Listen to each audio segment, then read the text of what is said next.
Hey, good morning. Meteorologist David Yeomans here, and we're lucky to be joined by Dr. Brian Soden, a world-renowned climate researcher from the University of Miami. Dr. Soden, we were hoping you could give us an idea of big picture climate change. Where are we now, and how did we get to this point?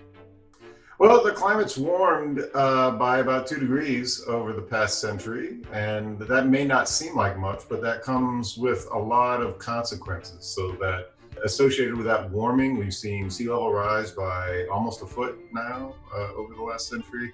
The frequency of heat waves has gotten worse. The frequency of intense rainfall has gotten worse. A global change of 2 degrees does not seem like much, but it has really significant consequences that we're already seeing. You were one of the lead authors on one of the IPCC big climate reports for the whole world.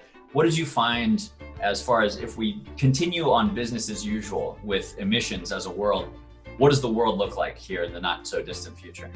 Well, that's kind of, we're already glimpsing it, right? So, the changes in extreme weather events that we've seen, everything from the fires in California to flooding from rainfall, that's just a glimpse into the future. The frequency of those things is going to become more frequent, and the severity of the extreme changes is going to become more pronounced and more impactful. There are a small number of people out there who deny the science on this.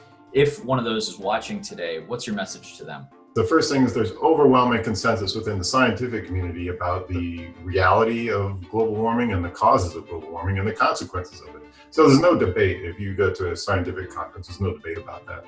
I think some people think that the scientists do that because it sort of benefits their research. Maybe it increases funding for us or something. And I think that's a very big misconception about how research in science works. We're funded to study the uncertainty.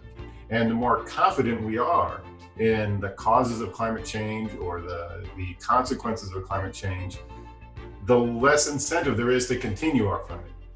I find that perception a lot in the general public that, oh, you're just saying that because, you want more funding.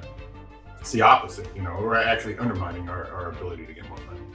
That's an important point. And like you said, only debate in some of the general public and really no debate in the scientific community who does this for their life's work. So Dr. Soden from the University of Miami, thank you so much for your time and keep up the important work out there.